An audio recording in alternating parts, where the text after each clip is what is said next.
Bien, hermanos, a partir de esta mañana vamos a retomar el curso original de acción que habíamos planificado desde el principio para esta serie sobre la santificación. Recuerden que estamos en estos momentos tratando con los medios corporativos de santificación, es decir, aquellos medios que fluyen en el contexto de nuestra interacción con el pueblo de Dios. Hace unos domingos atrás usamos una ilustración para entender eso de medios corporativos y medios individuales. Si un joven quiere ser médico o quiere ser ingeniero, él tendrá que usar de ciertos medios para poder lograr esa meta. Algunos de esos medios van a ser individuales. Él tendrá que estudiar, quemarse la pestaña, estudiando libros de medicina, estudiando libros de ingeniería, si quiere ser ingeniero. Y esos son medios individuales para lograr la meta que él se ha propuesto. Pero también tendrá que usar de medios corporativos. Él tendrá que ir a una universidad, sentarse en un aula con muchos otros estudiantes para escuchar a un profesor para dar su materia, porque de lo contrario él no va a poder ser un buen médico ni un buen ingeniero. Así que tenemos que usar medios individuales, tenemos que usar medios corporativos, y es lo mismo que ocurre con la santificación. Si queremos ser santos, tenemos que ser responsables en el uso de los medios que Dios ha provisto para ser santos. Algunos de esos medios son individuales, otros son corporativos, y estamos estudiando en estos momentos los medios corporativos. Y tanto en el primer estudio que dimos sobre esos medios de santificación, así como en los 3 siguientes acerca de lo que significa ser miembro de una iglesia local, hemos dejado claramente establecido la enorme importancia que tiene nuestra involucración con la iglesia en nuestra santificación personal. Hemos dicho ya que en ningún lugar la Escritura reconoce una vida aislada y solitaria de santidad. Es decir, una especie de santidad, hágalo usted solo. Esa santidad no existe en la palabra de Dios. La Biblia no reconoce tal tipo de santidad. Desde el mismo momento en que fuimos unidos salvíficamente a Cristo, fuimos igualmente unidos vitalmente a la iglesia, que es su cuerpo. Y así como ningún miembro del cuerpo humano puede desarrollarse aparte del cuerpo al que pertenece, de igual forma ningún creyente puede desarrollarse aparte de la iglesia. Hermanos, un brazo, por ejemplo, el brazo de Cassius Clay o el brazo de Mike Tyson puede ser un brazo saludable, fuerte, vigoroso, férreo, pero yo le aseguro que si usted le corta un brazo a Mike Tyson, inmediatamente ese brazo comenzará a secarse y terminará podrido, por más fuerte y vigoroso y saludable que esté en el momento que lo cortaron. Y lo mismo ocurre con un creyente. Nadie se puede desarrollar aparte del cuerpo al cual ha sido vitalmente unido. Y en los estudios que hemos visto hasta ahora, hemos establecido la importancia del culto de adoración como uno de los medios corporativos y el deber que tiene todo creyente de congregarse fielmente con el pueblo de Dios. En Hebreos capítulo 10, versículo 25, dice el apóstol: no se dejen de congregar como algunos tienen por costumbre. Y veíamos el domingo pasado que es un pecado grave, muy grave a los ojos del Señor, dejar de congregarse con la iglesia fielmente los domingos en los cultos, a menos que no sea por una causa justificada. Alguien puede estarse preguntando ahora: ¿y cómo funciona todo esto en lo que respecta a nuestra santificación personal? Bueno, ya veo que la Escritura pone mucho énfasis en esto, pero aún no comprendo cuál es la mecánica del asunto. ¿Cuál es la mecánica? ¿Cómo funciona eso? Usted puede, por ejemplo, llegar todos los días a su casa, darle a un botoncito en la televisión y usted sabe que va a salir una imagen en la televisión. Usted sabe eso. Ahora, quizás si alguien le pregunta a usted cómo funciona eso, usted diría con honestidad: yo realmente no entiendo ni pío cómo es que esa imagen llega ahí. Ahora, yo sí sé que tan pronto yo le doy a un botón, la imagen sale en la pantalla. De igual manera, un creyente puede decir: está bien, me has convencido, entiendo que el culto de adoración es importante para crecer en santidad, pero todavía no entiendo por qué. Yo no entiendo la mecánica del asunto, no entiendo cómo funciona esto. Y lo que vamos a hacer a partir de este momento es comenzar a explicar precisamente cómo el asistir a los cultos y tener interacción con el pueblo de Dios repercute en bien de mi santidad personal. Debo aclarar, hermanos, que los cristianos no tenemos que entender para obedecer. Yo no debo entender primero cómo funciona una cosa para obedecerla. El hecho mismo de que Dios me diga a mí, no te dejes de congregar, ya para mí debe ser suficiente. Pero Dios en su bondad muchas veces nos da explicaciones para que nosotros podamos obedecerle con inteligencia. Y en este caso vamos a explicar cómo funciona el participar con el pueblo de Dios en nuestra santidad personal. Y para ello vamos a Hechos capítulo 2, versículo 41 y 42, que es el texto que vamos a estar estudiando, tanto en la mañana como en la tarde y el domingo en la mañana siguiente. Hechos 2, 42, aunque debemos leer a partir del versículo 41 para poder ver el contexto del pasaje.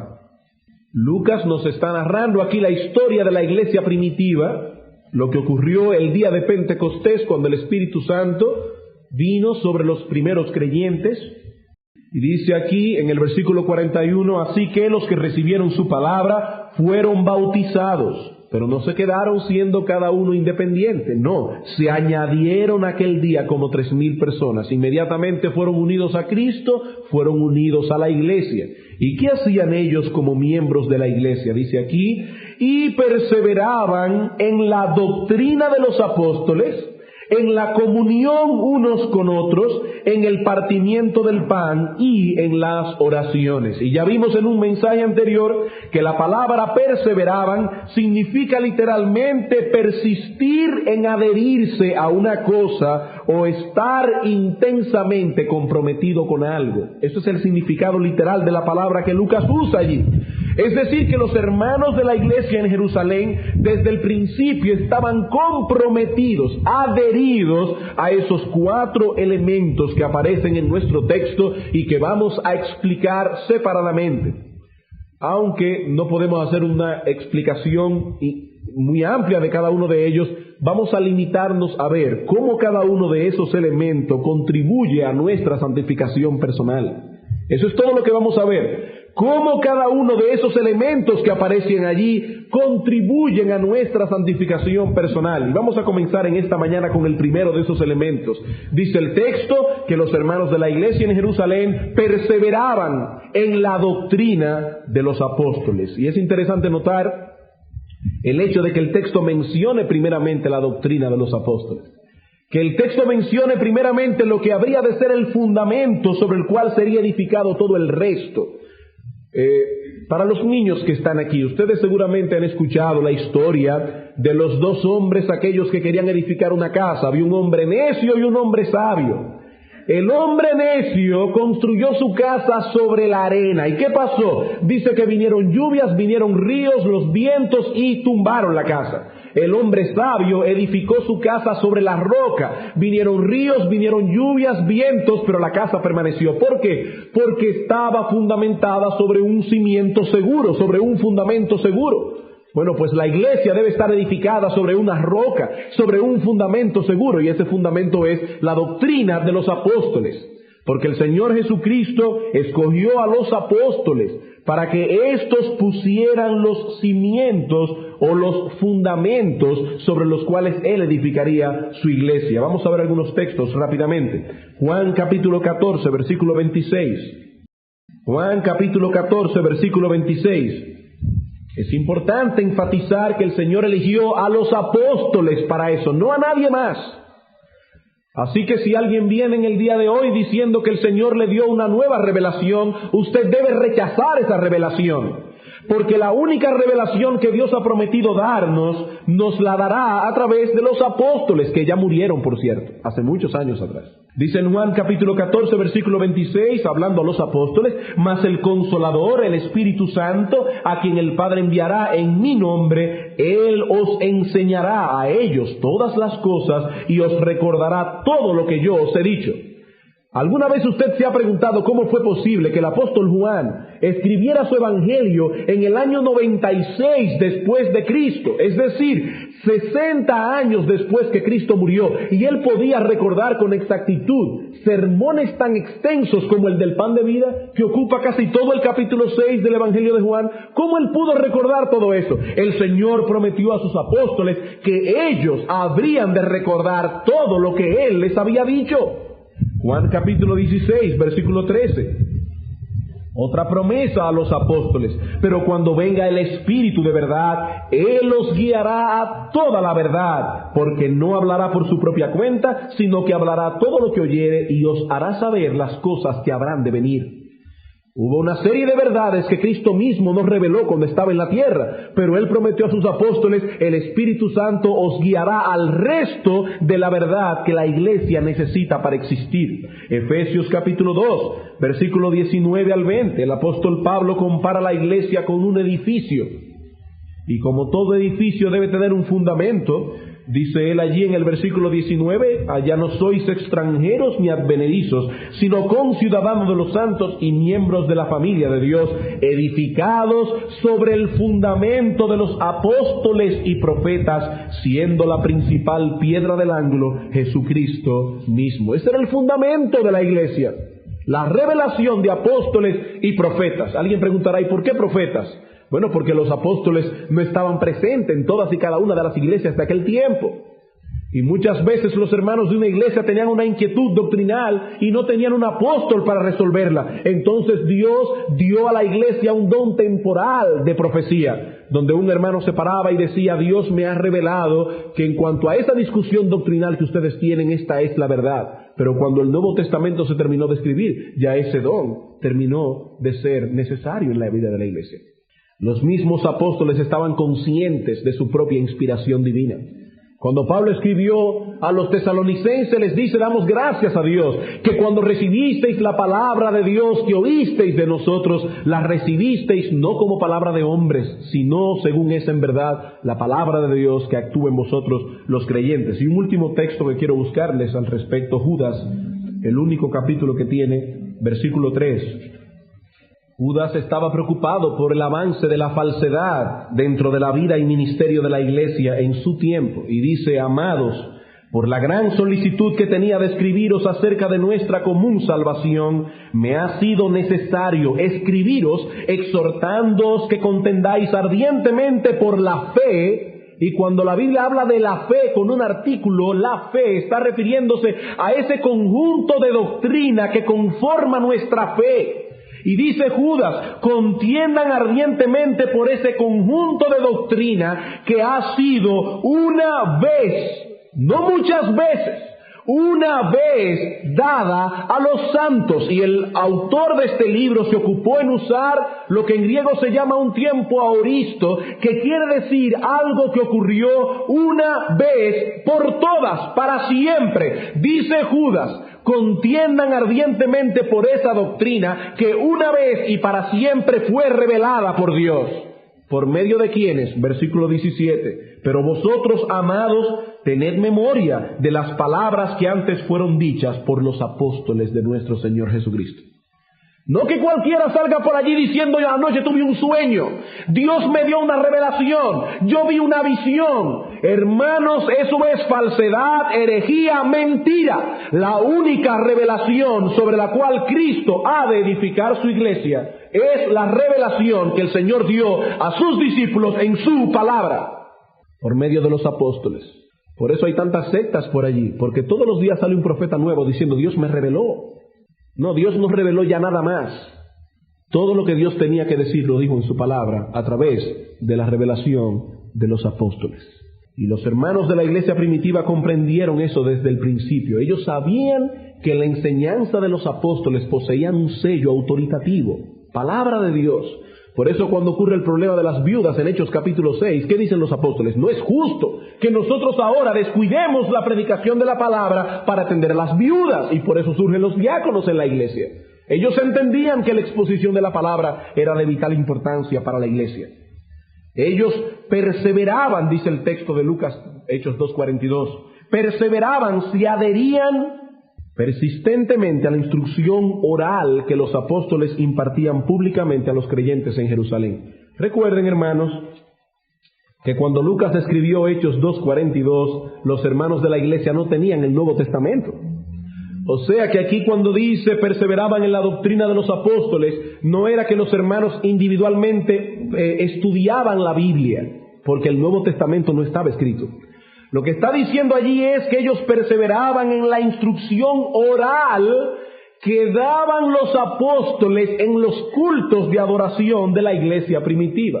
Así que aquí en Hechos 2:42 tenemos un cuadro de la vida corporativa de los cristianos en sus primeros días.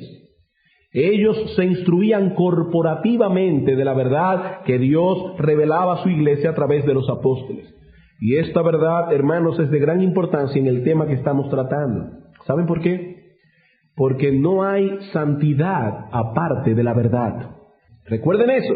No existe santidad aparte de la verdad. No existe santidad.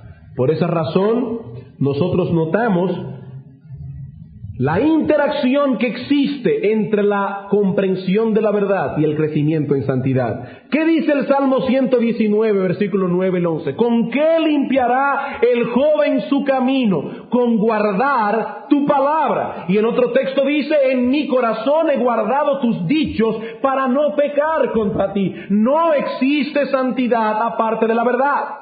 Cuando el Señor Jesucristo oraba en Juan 17:17 por sus apóstoles y su iglesia, dice, Padre, santifícalos en tu verdad, tu palabra es verdad. ¿Cuál sería el medio de santificación? La verdad. Pero aquí no estamos hablando simplemente de perseverar en la verdad. Perseverar en la verdad es importante.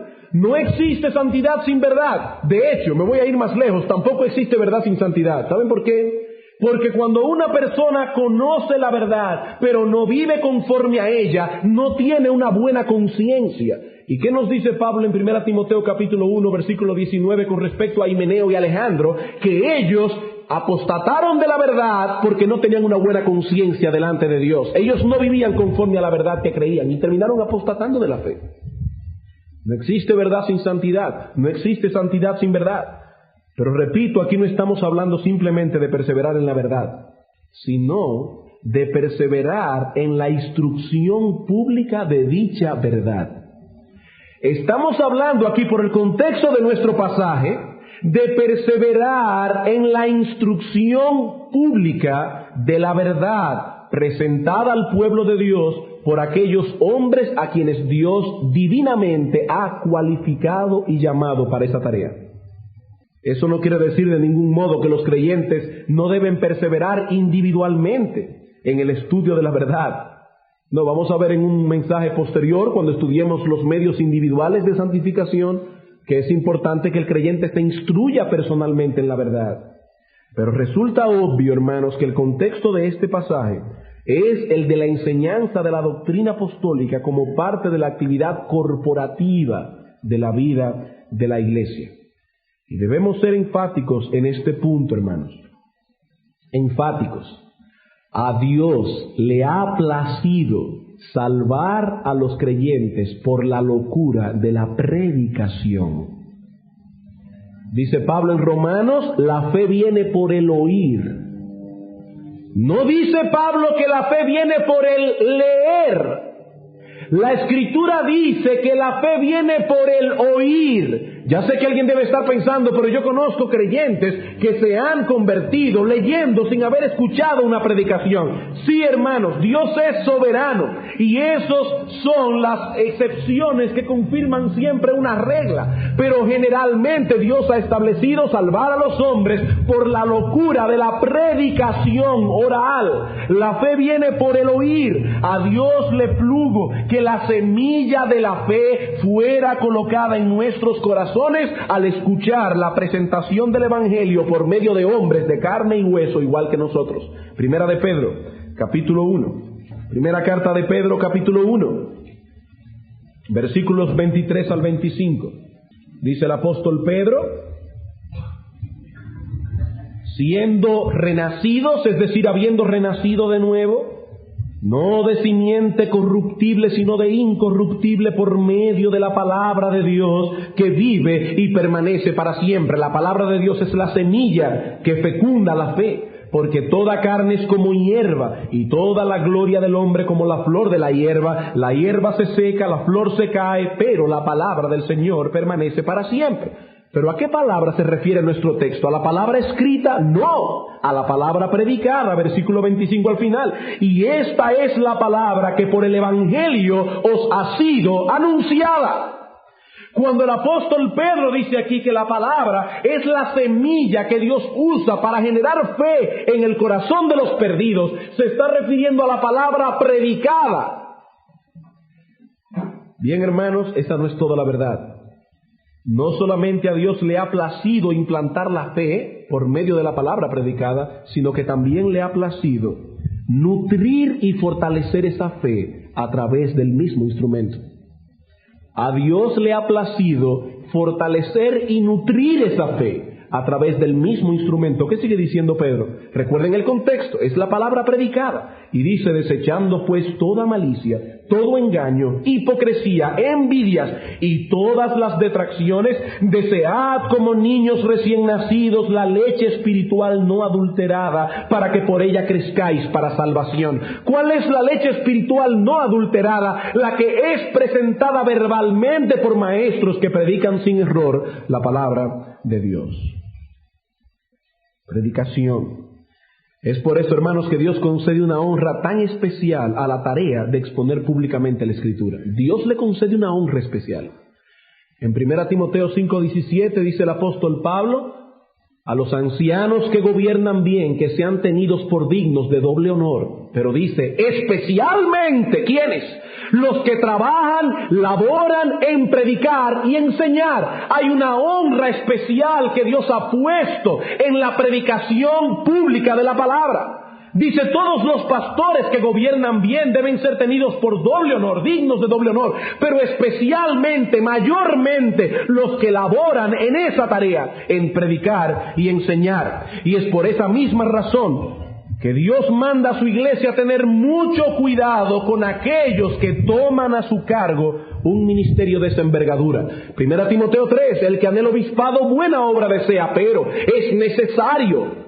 Ahí no dice es conveniente, ahí no dice sería muy bueno, ahí no dice sería recomendable, ahí dice es necesario que el obispo sea irreprensible, marido de una sola mujer, sobrio, prudente, decoroso, hospedador, apto para enseñar, no dado al vino, no pendenciero, no codicioso de ganancias deshonestas, etcétera, etcétera. Es necesario.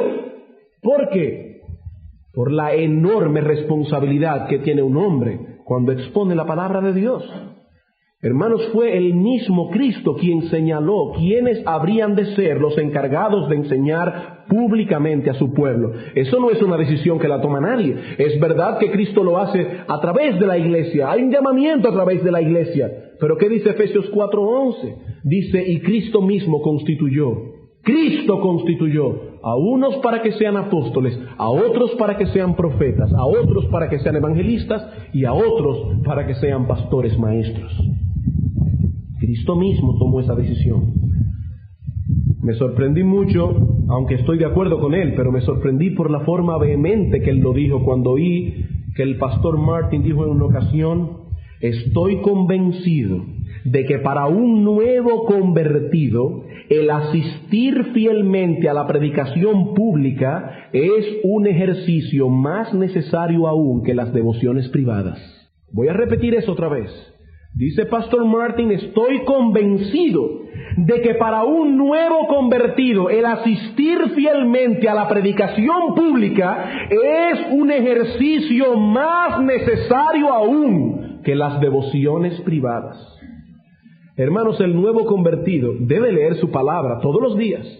Debe tener sus devociones privadas. Aquí no estamos minimizando eso. Estamos hablando de algo que es más necesario.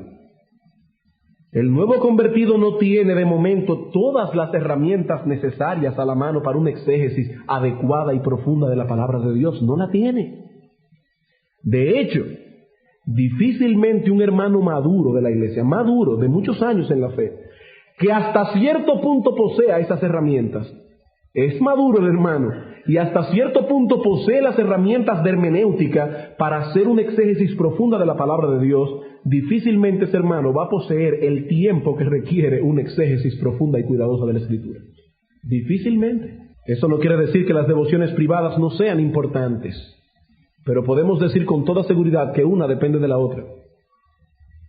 Una depende de la otra. Es a través de la exposición pública de la Escritura, por medio de hombres cualificados por Dios para ellos, que somos preparados individualmente para nuestros estudios personales de la palabra de Dios. Una cosa me va a preparar para la otra. Hermanos, penosamente esta verdad no siempre se ha enfatizado debidamente. Y eso es penoso. No siempre se le ha dado a esa verdad el lugar que corresponde dentro de la doctrina de la santificación. Dios ha elegido la predicación pública de su palabra como el método por excelencia para salvar las almas y para edificarlas. Pablo es un buen ejemplo de alguien que comprendió a plenitud esta verdad. La mayor parte del Nuevo Testamento fue escrita por el apóstol Pablo. La mayor parte. De los 27 libros que componen el Nuevo Testamento, por lo menos 11 las escribió Pablo. 12 si él escribió la carta a los hebreos, que eso se tiene en duda. Sin embargo, cuando el apóstol Pablo pensaba en sí mismo, él no se veía primariamente como un escritor inspirado. Él se veía a sí mismo primariamente como un predicador. En 1 Corintios, donde los hermanos estaban divididos diciendo, yo soy de Pablo, yo soy de Apolos, yo soy de Cefas, dice Pablo, ¿acaso alguien aquí se ha bautizado en el nombre de Pablo?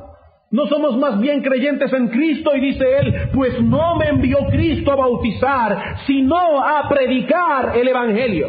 No dice Cristo me envió a escribir el Nuevo Testamento, dice Cristo me envió a predicar, porque cuando Pablo se veía a sí mismo, se veía primariamente no como un apóstol, sino como un predicador. Y en Efesios capítulo 3, versículo 8 dice, a mí, que soy menos que el más pequeño de todos los santos, me fue dada esta gracia. ¿Cuál gracia? La de anunciar públicamente entre los gentiles el evangelio de las inescrutables riquezas de Cristo. ¿Qué gracia se me ha concedido? No solamente escribir el Nuevo Testamento, no, se me ha concedido una gracia mayor, la de anunciar públicamente las inescrutables riquezas del Evangelio de Cristo. Y un texto que para mí es impresionante es Gálatas capítulo 3. Gálatas capítulo 3. Los hermanos de la iglesia de Galacia estaban resbalando en la cuerda floja de las falsas doctrinas. Los judaizantes estaban tratando de minar la fe de estos hermanos. ¿Y qué les dice Pablo con un tono de dureza a estos hermanos de la iglesia de Gálatas? Dice, oh Gálatas insensatos, necios, fatuos, ¿quién os fascinó para no obedecer a la verdad? A vosotros, ante cuyos ojos Jesucristo fue ya presentado claramente entre vosotros como crucificado. Y oigan esto, hermanos, esto solo quiero saber de vosotros, ¿recibisteis el Espíritu por las obras de la ley o por el oír con fe? ¿Cuál fue la instrumentalidad que usó Dios para salvar a esa gente? El oír con fe. Y sigue diciendo Pablo, ¿tan necios sois? Habiendo comenzado por el Espíritu, ahora vais a acabar por la carne. Tantas cosas habéis padecido en vano, si es que realmente fue en vano. Ahora dice Pablo, aquel pues que os suministra el Espíritu y hace maravillas entre vosotros, ¿lo hace por las obras de la ley o por el oír con fe? Hermanos, ustedes notan la grandeza de lo que Pablo está diciendo allí. Pablo está diciendo en este texto que ellos no solo recibieron el Espíritu por el oír con fe, sino que la gracia divina continuó fluyendo en sus vidas y haciendo maravillas entre ellos por la misma instrumentalidad, por el oír con fe. El mismo instrumento, el oír con fe. Y dice, Dios hace maravillas entre vosotros oyendo con fe. Y el Espíritu Santo se os sigue suministrando abundantemente por el oír la palabra de Dios, predicada por los hombres cualificados por Dios para ello. Es por eso que Pablo insiste tanto con su hijo Timoteo en el capítulo 4 de la carta de 1 Timoteo, de que se dedique de lleno a la tarea de predicar la palabra de Dios. En el versículo 6 le dice a Timoteo: si esto enseñas a los hermanos, serás un buen ministro de Jesucristo. En el versículo 11 le dice: esto manda y enseña. En el versículo 13 le dice: entre tanto que voy, ocúpate en la lectura, la exhortación y la enseñanza. No descuides el don que hay en ti, ocúpate en estas cosas, permanece en ellas, para que tu aprovechamiento sea manifiesto a todos. Y en el versículo 16 le dice finalmente a Timoteo: ten cuidado de ti mismo y de la enseñanza, persiste en ello.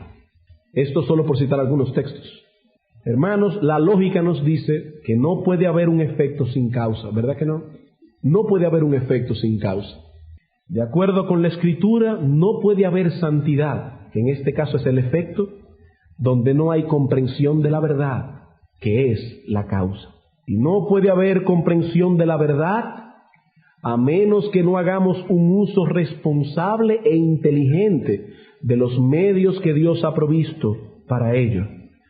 Y como creo que hemos podido ver, dentro de esos medios, la exposición pública de la palabra por medio de hombres llamados y cualificados por Dios para ello ocupa un lugar preponderante. Dentro de esos medios que Dios ha establecido para que nosotros comprendamos la verdad, la predicación de la palabra de Dios por hombres cualificados y llamados por Dios para ello ocupa un lugar preponderante. Como decía anteriormente, no siempre nos es dado saber el porqué de cada cosa que Dios hace o determina. Pero en el caso en particular de la predicación de la palabra, no nos resulta difícil saber por qué Dios ha elegido este método por encima de los otros. ¿Por qué es tan importante? ¿Por qué Dios eligió este método?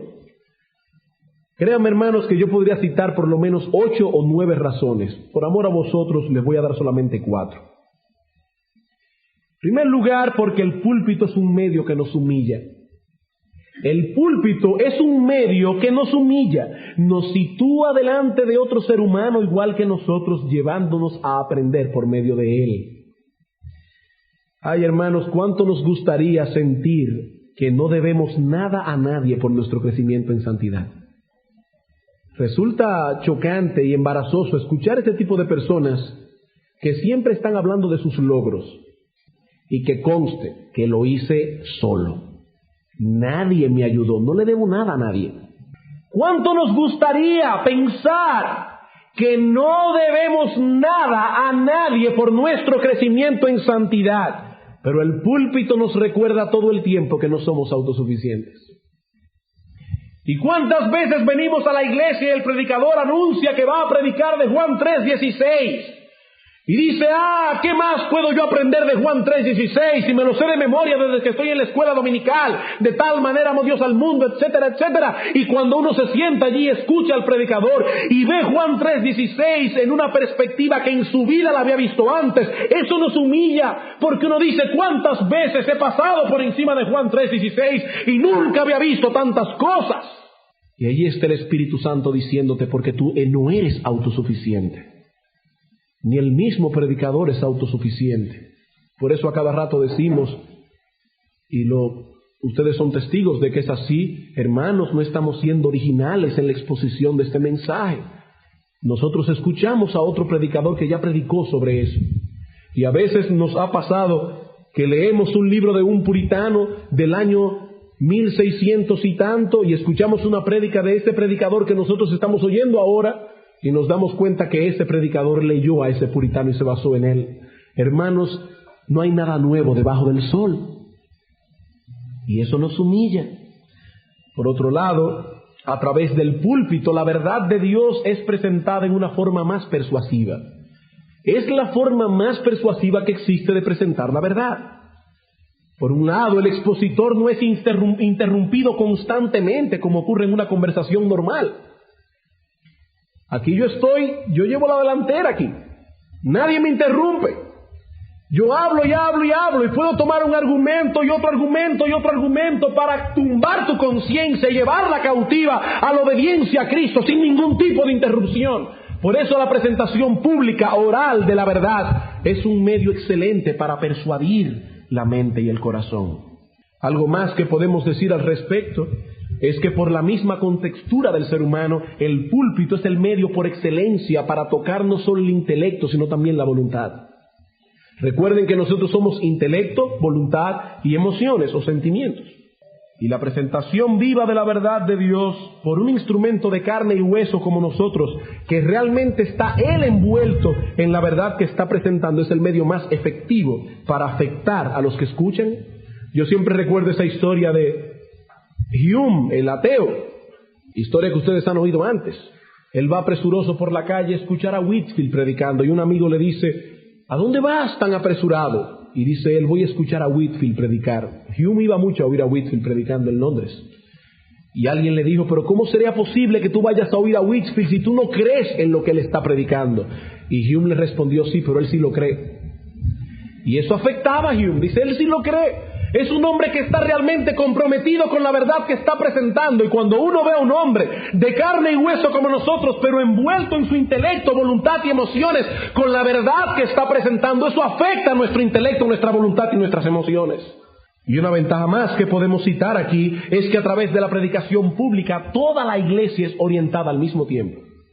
Toda la iglesia. Usted puede estar leyendo un libro en su casa y otro hermano otro, pero cuando se predica la palabra de Dios, toda la iglesia es aconsejada, amonestada, instruida, alentada, redarguida a una sola vez. Créanme que podría citar otras ventajas, pero viendo el reloj pienso que estas son suficientes para convencernos de que nuestro Dios es sabio cuando toma un curso de acción en vez de otro. Por eso no nos debemos extrañar cuando al leer la historia de la iglesia nos damos cuenta que siempre que la iglesia de Cristo fue avivada, fue en medio de una sana y poderosa predicación. Nunca encontraremos en la historia de la iglesia una cosa sin la otra. Siempre que Dios avivaba su iglesia, era en el contexto de una sana y poderosa predicación por medio de sanos y poderosos predicadores. Y todo esto pone un enorme peso, hermanos, créanmelo, sobre aquellos a quienes Dios ha llamado para la sagrada tarea de exponer a su pueblo su palabra. Piensen por un momento en la responsabilidad que tiene un hombre que se para en este púlpito. Hermanos, es nuestra la responsabilidad de estudiar cuidadosamente la Escritura para arribar a una comprensión exacta de la mente de Dios. ¿Qué fue lo que el autor divino quiso decir en ese texto específicamente? Luego de eso debemos orar porque su Santo Espíritu no solo nos ilumine para comprender el significado del texto, porque eso no es todo, sino también para extraer de él la aplicación que es pertinente primero para nuestras vidas y luego para la vida de los demás. Como decía John Owen, nadie predica un sermón bien a otros hasta que no se lo predica bien a sí mismo. Es decir, que tenemos la responsabilidad de extraer el significado del texto, pero no solo eso, sino ir delante del trono de Dios a suplicarle que su Santo Espíritu nos ilumine para entender cómo se aplica esta verdad, primero a nuestros propios corazones y luego a la vida y ministerio de la iglesia. Pero todavía no se ha acabado el asunto. Ahora tenemos que continuar orando para decidir cuál es la mejor manera de presentar esa verdad. La manera que pueda ser más claramente entendida por los que escuchan y la manera que pueda atrapar más violentamente sus conciencias para comprometerlos con la verdad de Dios. Qué enorme responsabilidad. Pero ¿saben una cosa? No toda la responsabilidad es nuestra. No toda la responsabilidad es nuestra. Todo esto pone igualmente un peso sobre ustedes. Todo esto que estamos diciendo acerca de la importancia del púlpito pone un peso sobre ustedes como congregación, porque es vuestra la responsabilidad de exponerse fiel y regularmente a la palabra predicada. Esa es vuestra responsabilidad. Por eso decíamos el domingo pasado que es un grave pecado dejar de ir al culto. Es vuestra la responsabilidad de exponerse fiel y regularmente a la palabra de Dios, pero no solo eso, sino de exponerse de tal manera que pueda ser provechoso para vuestros corazones. En una ocasión el Señor Jesucristo dijo a sus discípulos, a ellos: haced que os penetren bien en los oídos estas palabras. ¿Oyeron bien, hermanos? Esa es tu responsabilidad. Dice Cristo: haced que os penetren bien en los oídos estas palabras. Y en Lucas capítulo 8 el Señor dice a los discípulos, mirad pues cómo oís. Miren bien cómo es que van a exponerse a la predicación pública de la palabra. Y para ayudarles al respecto, permítanme traspasar a ustedes una serie de directrices extraída del Directorio Cristiano de Richard Baxter acerca de cómo escuchar la palabra de Dios predicada en una forma más provechosa. Aquí vemos otra vez lo que les decía al principio, nadie es original. Estamos extrayendo simplemente una serie de directrices que Richard Baxter escribió en su Directorio Cristiano en el año 1600 y tanto, pero que son útiles para nosotros hoy. En primer lugar, no vengas con un corazón descuidado, como quien viene a escuchar algo sin importancia. No vengas con un corazón descuidado, como quien viene a escuchar algo sin importancia. Por el contrario, prepárate previamente meditando en la trascendencia, necesidad y consecuencias de las santas palabras que escucharás. Prepárate previamente meditando en la trascendencia, necesidad y consecuencias de la santa palabra que escucharás. Hasta que no poseamos un correcto entendimiento de la necesidad que tenemos de exponernos a la palabra predicada y de las consecuencias eternas que esto tendrá en nuestras vidas, no seremos estimulados a ocuparnos en la tarea de escuchar con la seriedad que esa tarea requiere. En Deuteronomio capítulo 32, Moisés le dice al pueblo de Israel, aplicad vuestro corazón a todas las palabras que yo os testifico hoy. ¿Saben por qué? Dice la Biblia de las Américas, porque no es una palabra inútil para vosotros, ciertamente es vuestra vida. Dice Moisés, pongan atención, aplicad vuestro corazón a todas las palabras que yo os testifico hoy. ¿Saben por qué? Porque no es una palabra inútil. Dice él, ciertamente es vuestra vida. Y lo que Moisés está diciendo es, si poseen vida espiritual, vuestra vida será nutrida, fortalecida en el contexto de aplicar el corazón a la palabra predicada. Y si no poseen vida espiritual, seréis salvados de la condenación del infierno por el oír con fe. Aplicad vuestro corazón. No es una cosa inútil lo que están oyendo, es vuestra vida la que depende de ello. Una forma de evaluarnos a nosotros mismos en cuanto a la importancia que estamos dando a la palabra de Dios predicada es la seriedad con que cumplimos el deber de orar por el predicador. Pablo dice constantemente, oren por mí para que me sea dada sabiduría para saber cómo debo exponer la palabra. Era Pablo que lo pedía. Cuando un hermano de la iglesia no acostumbra a orar por sus predicadores, está revelando con ello que él cree que la capacidad del predicador es mayor que la tarea que está haciendo. Pero cuando una persona comprende la seriedad de la tarea que ese pobre hombre y miserable está haciendo, entonces eso mueve al hermano a orar fervientemente. ¡Oh Señor, ayuda al predicador! Y así tú vas a evaluarte si de verdad tú estás tomando en serio la predicación de la palabra. Tú oras por el predicador. Tú entiendes que la capacidad de este pobre miserable no se compara con la grandeza de la responsabilidad que Dios ha puesto sobre sus hombros. Segundo, no permitas que la pereza mental o pensamientos vanos distraigan tu atención. No permitas que la pereza mental o pensamientos vanos distraigan tu atención. Hermanos, si no ponemos atención a lo que se está predicando, ¿cómo podremos entender? Y si no podemos entender, ¿cómo podremos ser beneficiados de la verdad que está siendo predicada? Es verdad, Dios ha decretado que su pueblo sería santificado por medio de la verdad, pero la verdad expuesta no actúa como una fórmula mágica sobre nosotros. Nosotros tenemos que entenderla. Proverbios capítulo 2. Proverbios capítulo 2.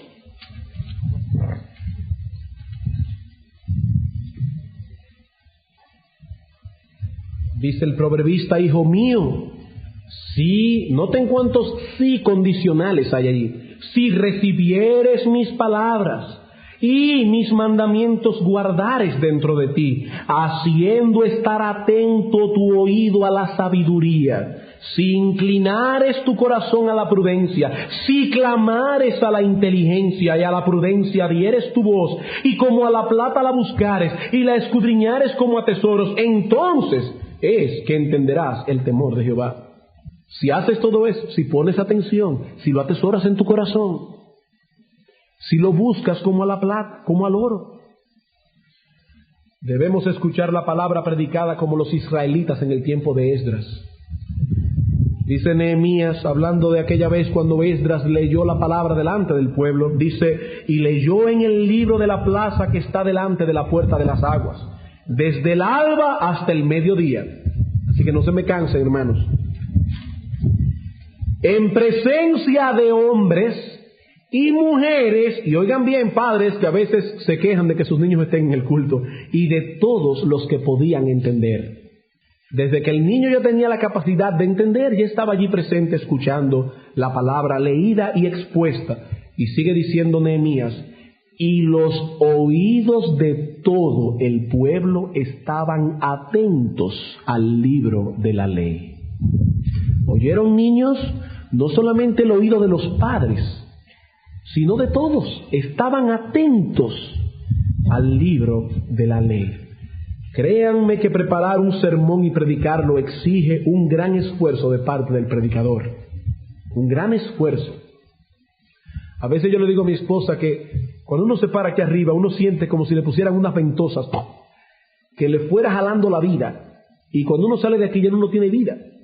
Se le fue todo. Exige un gran esfuerzo explicar y predicar la palabra de Dios. Pero también implica un gran esfuerzo oírla. Implica un gran esfuerzo predicarla, pero ¿cuántas veces nuestros pensamientos quieren irse del culto? Nuestra conciencia está atacada, molesta y quiere huir de este salón. Y comienzan los pensamientos a llegar a nuestras mentes y nosotros a luchar para no dejarnos vencer por la pereza mental, por los pensamientos vanos y distrayentes, por no dejarnos vencer del sueño. ¿O no es verdad eso? Exige un esfuerzo. Pero si estamos aquí con la comprensión de que estamos escuchando la palabra de Dios, eso nos ayudará para que pongamos toda seriedad en este asunto. Tercero, repara atentamente en aquella parte del sermón de la cual depende todo lo demás.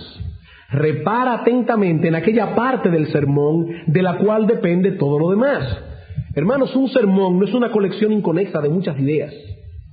Aquí no venimos a hablar del ofrendar, del asistir al culto, de predicar, de ser buenos, de amar a los demás. No, estamos hablando de una sola cosa. Y de esa sola cosa depende todo lo que estamos diciendo. Una sola idea sobre la cual giran todas las demás. Si nosotros entendemos cuál es la idea central que el predicador quiere exponer, nos será más fácil para comprender el todo del sermón. Y cuando alguien te diga de qué habló el predicador, tal vez tú no podrás darle las 7 razones que él está dando, pero tú vas a decir, el predicador estaba hablando de lo importante que es someterse fiel y regularmente a la palabra predicada. Esa es la idea central y todo lo que estamos diciendo gira alrededor de esa única idea central. Por eso dice Baxter, repara atentamente en esa parte del sermón de la cual depende todo lo demás. Cuarto, tomar notas en el sermón es un excelente recurso, no solo para poner atención durante la prédica, sino también para meditar luego en casa en todo lo que se ha oído, y aún para meditar en eso y recordarlo mucho tiempo después que el sermón ha sido predicado. Tomar notas en los sermones. En ocasiones le ocurrirá que repasando un concepto en la tranquilidad de su hogar, usted podrá comprenderlo mucho mejor.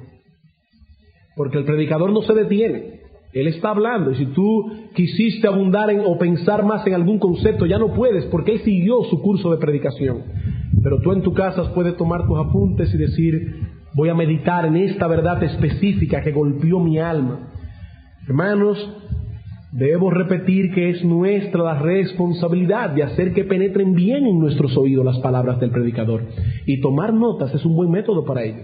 Dice Richard Baxter, ocúpate con diligencia, estamos en el mismo punto, ocúpate con diligencia en la tarea de aplicar la palabra mientras la escuchas y de trabajar en tu corazón para alcanzar las resoluciones y afectos convenientes. Tú tienes una obra que realizar, lo mismo que el predicador. A pesar de lo dependiente que es un bebé, este debe succionar cuando la madre le ofrece el pecho. ¿Verdad que sí? Por más chiquito que sea el niño. Si necesitas ser alimentado, eres tú, hermanos, que debes abrir la boca y digerir el alimento, porque otro no puede digerirlo por ti. Quinto, deja que tu conciencia continúe predicándote sobre esos mismos asuntos que expuso el predicador. Cuando llegues a tu casa, deja que tu conciencia continúe predicándote sobre esos mismos asuntos que predicó el predicador. Hermano, si tu conciencia te acusa durante el sermón, no trates de acallarla. No trates de acallarla. El pecado es pecado bajo cualquier circunstancia que haya sido cometido. Y te lo digo porque yo sé lo que es estar allí sentado oyendo un sermón. Y nuestra conciencia nos está diciendo: en eso tú fallaste. Y de inmediato comienza nuestro corazón engañoso a argumentar. Sí, pero hay que tomar en consideración que yo también tenía ciertas razones, ciertas causas atenuantes en ese momento. No, hermano, no trates de acallar tu conciencia. No permitas que tu corazón engañoso y perverso te convenza de que tú tenías ciertas razones para violentar algún mandamiento, algún principio o algún deber de la Escritura. Debemos procurar, dice Pablo, tener una buena conciencia delante de Dios y delante de los hombres. Así que deja que tu conciencia continúe hablando a tu alma. ¿De qué pecado fuiste redarguido durante el sermón? ¿Cuál deber estabas descuidando que te diste cuenta mientras el predicador estuvo exponiendo la palabra? Sexto, conectado íntimamente con esto, luego que has escuchado a la voz de tu conciencia, debes hacer tres cosas. Primero, arrepiéntete de tu pecado. Arrepiéntete de tu pecado, ve al trono de la gracia, huye a Cristo y confiésalo, no en una forma general, sino particular. Señor, esta mañana o esta tarde, habiendo oído la predicación de tu palabra, he sido redarguido de pecado y vengo delante de ti a confesarte que he faltado en esto y en esto. Una de las señales de que el alma está declinando espiritualmente es que el creyente comienza a confesar sus pecados en forma general. Perdóname, Señor, si en algo te he faltado. ¿Cómo que si en algo te he faltado? Los pecados no se confiesan de ese modo. Arrepiéntete de tu pecado en una forma particular y específica. Segundo, medita en las razones que dio el predicador. Por eso es que es bueno notar. Medita en las razones que dio el predicador. El domingo pasado, Señor, fui convencido de pecado porque muchas veces yo he faltado a los cultos y no ha sido por una causa justa. Y el predicador dio 5 razones de por qué no se debía faltar a los cultos. Medita en ellas. ¿Sabe por qué? Porque esas razones están dadas por el predicador para derribar argumentos y toda altivez que se levanta contra la obediencia a Dios. Nosotros somos seres humanos también y sabemos cómo funciona el alma. Y así como tu alma argumenta, la mía también. Y cuando el predicador está dando argumentos, es para ponerte contra la espada y la pared y no dejarte absuelto bajo ningún concepto. Medita en ello, porque te ayuda para que tu conciencia no se salga con la suya. O mejor dicho, tu corazón, para que tu conciencia sea la que triunfe. Y tercero, toma resoluciones prácticas. Toma resoluciones prácticas inmediatamente. No solo debes escuchar la conciencia, que es un amigo que Dios ha colocado en nosotros para evaluar nuestras acciones, sino que también debes tomar las resoluciones pertinentes. De ese modo, la predicación de la palabra hará en ti la obra para la cual fue enviada, que no fue solamente para instruirte y redarguirte, sino también para corregirte. Santiago, capítulo 2. Muchas veces leemos este texto como si Santiago estuviera hablando de la lectura personal de la palabra de Dios, pero no es así. Aunque se puede aplicar, claro está, pero su aplicación primaria es al escuchar la palabra predicada. Dice Santiago 1:21, por lo cual, desechando toda inmundicia y abundancia de malicia, recibid con mansedumbre la palabra implantada, la cual puede salvar vuestras almas. Pero sed hacedores de la palabra y no tan solamente lectores. No. Y no tan solamente oidores, engañándoos a vosotros mismos. Porque si alguno es lector, no, oidor de la palabra, pero no hacedor de ella, este es semejante al hombre que considera en un espejo su rostro natural, porque él se considera a sí mismo y se va y luego se olvida cómo era. Mas el que mira atentamente en la perfecta ley, la de la libertad, y persevera en ella, no siendo oidor olvidadizo, sino hacedor de la obra, éste será feliz, bienaventurado en todo lo que hace. ¿Quién es el que mira atentamente en la ley? El que en el culto pone atención a cada palabra predicada. Si no tomas la resolución inmediata para ser hacedor de la palabra y decir, Señor, ya que he fallado en esto, a partir de ahora voy a hacerlo de este modo, aunque le advierto, en dependencia del Espíritu Santo, cada resolución que se tome, si no lo haces de esa manera, seremos como esas mujercillas cargadas de pecado, de las cuales dice Pablo que siempre están aprendiendo y nunca pueden llegar al conocimiento de la verdad. ¿Ustedes han visto gente así? Dice Pablo, esas mujercillas cargadas de pecado siempre están aprendiendo y nunca pueden llegar al conocimiento de la verdad. ¿Por qué? Porque son oidores, pero no hacedores de la palabra. Y finalmente, no sé si voy por el sexto o el séptimo, pero el que sea, dice aquí, procura asociarte íntimamente con aquellos cristianos cuyas vidas e intereses espirituales puedan ser un estímulo para ti en el cumplimiento de tus deberes espirituales. Para ser un buen oidor, procura asociarte íntimamente con aquellos cristianos cuyas vidas e intereses espirituales puedan ser un estímulo para ti en el cumplimiento de tus deberes espirituales. ¿Qué dice el apóstol Pablo en 2 Timoteo 2? Huye de las pasiones juveniles y sigue la justicia, la fe, el amor y la paz. Solo no con los que de corazón limpio invocan al Señor. Con los que de corazón limpio invocan al Señor. Ya hemos dicho en un sermón anterior que debemos estar disponibles para todos nuestros hermanos en la fe. Eso es cierto. Debemos estar disponibles para todos nuestros hermanos en la fe. Pero cuidado con el que intimamos. Cuidado con aquellos a quienes les abrimos todas las puertas de nuestro corazón. El que desea crecer en el temor del Señor, que se asocie con personas que le teman al Señor. Con hermanos que a pesar de sus luchas evidencian un fuerte deseo de conformar sus vidas a la voluntad revelada por Dios en su palabra. Por eso dice el salmista claramente y sin ambajes: compañero soy yo de todos los que te temen y guardan tus mandamientos. David no era compañero de todo el mundo, dice él, compañero soy yo solamente de los que te temen y de los que guardan tus mandamientos. Hermanos, es penoso ver cómo muchas veces las compañías inadecuadas repercuten negativamente en el aprovechamiento de los sermones que escuchamos en el día del Señor en la iglesia. Durante el tiempo que estuvimos allí sentados, nuestra conciencia nos acusaba y vimos claramente que debíamos tomar ciertas resoluciones a la luz de lo que el predicador estaba presentando. Pero entonces salimos de la iglesia con personas que con sus conversaciones insulsas desviaron nuestra atención y claro está, proveyeron una excelente escapatoria para nuestras conciencias. Allí estaba la conciencia acusándonos fuertemente, pero nos fuimos de la iglesia a una pizzería, comenzamos a hablar de cosas insulsas y nuestra conciencia olvidó la presión que el Espíritu Santo le había puesto. Hermanos, cuidado con aquellas personas a quienes intimamos. Si quieres que la palabra de Dios te aproveche, asóciate con personas cuyas vidas e intereses espirituales sean un estímulo para ti, cuyas conversaciones no desvíen tu conciencia.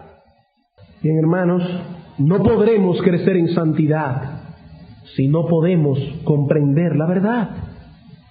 Y no podemos comprender la verdad a menos que hagamos un uso responsable e inteligente de los medios que Dios nos ha provisto para ello. Y como hemos visto hoy, dentro de esos medios, la exposición pública de la palabra ocupa un lugar preponderante. Por ello, el predicador debe poner todo su empeño en exponer adecuadamente la palabra. Pero los hermanos de la iglesia deben poner todo su empeño en escucharla adecuadamente también. Y quiero concluir leyendo una cita de Gardiner Spring, un famoso y poderoso predicador del siglo pasado, que escribió un libro que se titula El poder del púlpito. Penosamente no está en español. Pero dice ese famoso predicador: ese púlpito, con cuánta amargura será recordado por los millones de perdidos. Ese santuario y ese hombre de Dios, muchos reprobados en la prisión de la desesperanza, exclamarán: me advirtieron sobre esta terrible inmortalidad, pero no escuché su admonición. El púlpito sagrado me habló sobre la redención a través de la sangre de Jesús, pero desprecié su mensaje y pisoteé la sangre del pacto con mis pies. Eso dice el hombre allá en el infierno. Hubiera sido feliz y en los mismos términos condescendientes y de gracia que aquellos que ahora veo a la diestra de Dios. Pero no vine a Cristo para que tuviera vida, y ahora estoy perdido. ¡Oh, qué terrible este infierno eterno! Ese púlpito, ¿cómo agrava mis miserias? ¿Por qué me habló a mí, sino para añadir ascuas a estas llamas? Sin embargo, habrán otros que recordará la influencia del púlpito con agradecimiento y alabanza y adoración a Él, quien a través de la locura de la predicación salva a los que creen. La casa de Dios, ¿cuántos la recordarán en el cielo? Ese púlpito que me contempló desde que era un niño, que me enseñó cuando era un ignorante y me reclamó para sí cuando vagaba, que me recordó mi maldad y me dijo todo aquello que había hecho, que me habló de mi inmortalidad y me hizo temblar y llorar, nunca podrá ser borrado de mi mente. Ese púlpito que me dijo del amor del Salvador y de cómo sangró y murió y esperó con fortaleza en su sufrimiento para que pudiera aceptar su gracia salvadora. Ese púlpito que me confortaba cuando estaba deprimido y me alegraba en mis fatigas, que disipaba mis decepciones, que me ayudó a escapar del lazo del cazador, que me dio el pan de vida cuando estaba hambriento y cuando estaba sediento me dio a beber de las aguas de la salvación, que trajo sus mensajes de paz a mi lecho de sufrimiento, que alivió mi adolorida cabeza y cuando estaba muriendo me dijo que no dejara mi corazón angustiarse. Ese púlpito, muchos que están ahora en la gloria dicen, me advirtió de la fiera prisión del más allá y me dirigió a estas mansiones en la casa de mi Padre. Hermanos, qué privilegio tenemos todos nosotros de poder libremente, sin persecuciones de ningún tipo, reunirnos en el día del Señor a escuchar la exposición de la palabra del Señor, domingo tras domingo. Vamos a orar. Oh Señor y Dios, qué sentido tenemos cada domingo del privilegio tan grande que es estar aquí. Padre, te damos muchas gracias, porque si no hubiese sido por tu Espíritu Santo que iluminó nuestro entendimiento y transformó nuestro corrupto corazón, ¿quién sabe dónde estaríamos en este momento? ¿Quién sabe, oh Señor, dónde estaríamos malgastando nuestro tiempo en vez de escuchar palabras que son de vida eterna? Padre, gracias por la libertad religiosa de la que gozamos en nuestra nación. Gracias, Padre, porque libremente podemos reunirnos alrededor del púlpito cada domingo y escuchar tu palabra. Ayúdanos ahora, oh Señor, a irnos a nuestros hogares lidiando con nuestras conciencias delante de ti, examinándonos para que podamos tener una conciencia limpia, no solo delante de ti, sino también delante de los hombres. Y tráenos esta tarde a seguir escuchando palabra tuya, con un corazón abierto y obediente. Te lo suplicamos en Jesús. Amén.